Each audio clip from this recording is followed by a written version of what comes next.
تو بچوں کو اسکول کے بچے کہتے تھے تیرا باپ تو شرابی ہے، بچوں نے اسکول جانا بند کر دیا، بیوی میکے جانا بند کر دی، تیرا شوہر تو شرابی ہو چکا ہے، بیوی شرم کے مارے میکے جانا بند کر دیتی ہے۔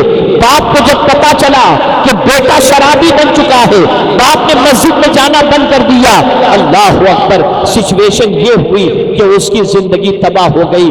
اب اس کے بعد باپ کے جملے دیکھیے، روتے روتے باپ رات کو اپنے رب کی بارگاہ میں عرض کرتا ہے، اے اللہ، وہ غربت کتنی اچھی تھی جس کی وجہ سے میرا بیٹا سیدھے راستے پر تو تھا، اس دولت نے میرے بچے کو سیدھے راستے سے ہٹا دیا۔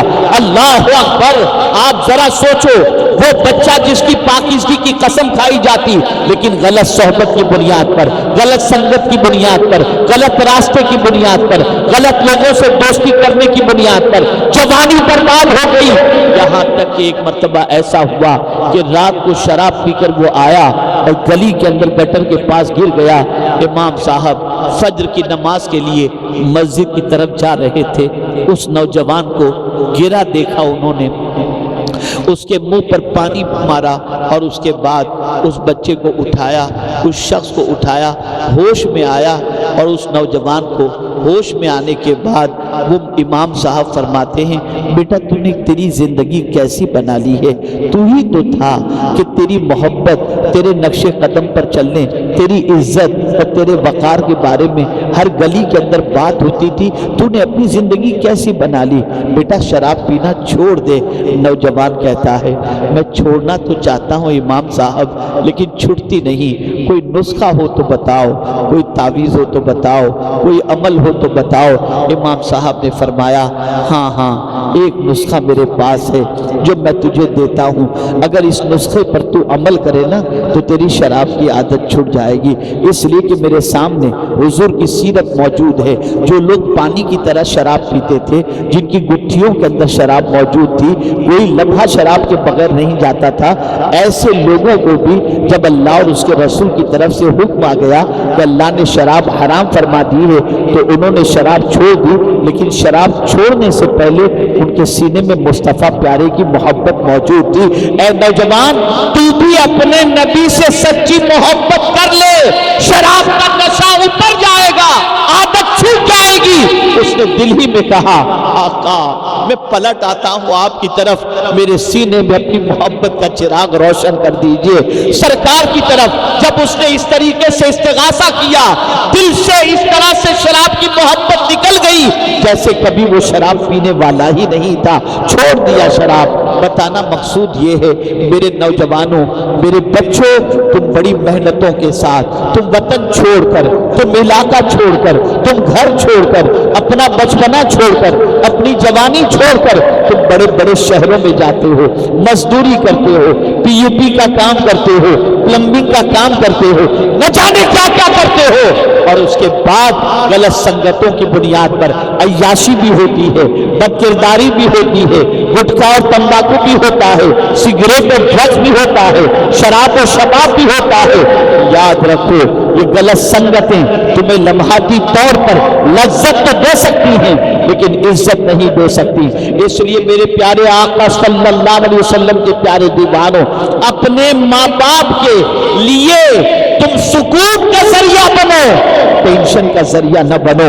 ماں باپ فخر کریں، ماں باپ پراؤڈ کریں، ماں باپ مثال پیش کریں، یہ نہیں کہ ماں باپ منہ چھپا کر کے گھومتے رہیں۔ ذرا اپنی جوانی دیکھو، یہاں اتنے جوان بیٹھے ہوئے ہیں، ذرا اپنی جوانی کے بارے میں غور کرو، اپنی جوانی کے بارے میں سوچو، کیا کر رہے ہو تم، کون سے راستے پر چل رہے ہو؟ کیا کبھی تمہارا قدم مسجد کی طرف اٹھا ہے؟ کیا تمہارے اندر یہ تڑپ پیدا ہوئی کہ میں جا کر وضو کر کے اللہ کی بارگاہ میں نماز ادا کروں؟ نہیں، یہ جذبہ پیدا نہیں ہوتا۔ کیا جذبہ ہے؟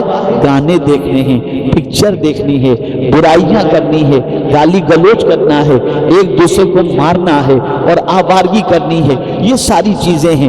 آپ جب اس طریقے کی زندگی اپنی گزاریں گے نا تو اپنی زندگی خود آپ پر بوجھ بن جائے گی، لیکن نماز پڑھیں گے، تلاوت کریں گے، گناہوں سے بچیں گے، درود شریف پڑھیں گے تو آپ کی طبیعت کو راحت ہوگی۔ اے رسول اعظم کے دیوانوں، گناہ کر کے انسان کو سکون نہیں ملا کرتا، گناہ کر کے انسان کو اطمینان نہیں ملا کرتا، گناہ کر کے انسان کو چین نہیں ملا کرتا۔ گناہ تو انسان کو کانٹے کی طرح چبھتا ہے اور بے قرار کر دیتا ہے۔ نیکی انسان کو سکون عطا کرتی ہے، نیکی انسان کی زندگی میں انقلاب پیدا کرتی ہے۔ جب ہم نماز کی حالت میں اللہ کی بارگاہ میں دعا کرتے ہیں ہم کو سیدھے راستے پر چلا، تو عزم کرو آج سے ہیرو کے راستے پر نہیں، مدینے کے تاجدار کے راستے پر چلیں گے۔ آج سے برائیوں کے راستے پر نہیں، صدیقین کے راستے پر چلیں گے۔ آج سے آوارگی کے راستے پر نہیں، شہداء کے راستے پر چلیں گے۔ آج سے کسی بیکار انسان کے راستے پر نہیں، اولیاء کرام کے راستے پر چلیں گے۔ اسی لیے میرے امام نے کہا تیرے غلاموں کا نقش قدم ہے راہ خدا، وہ کیا بہک سکے جو یہ سراغ لے کے چلے۔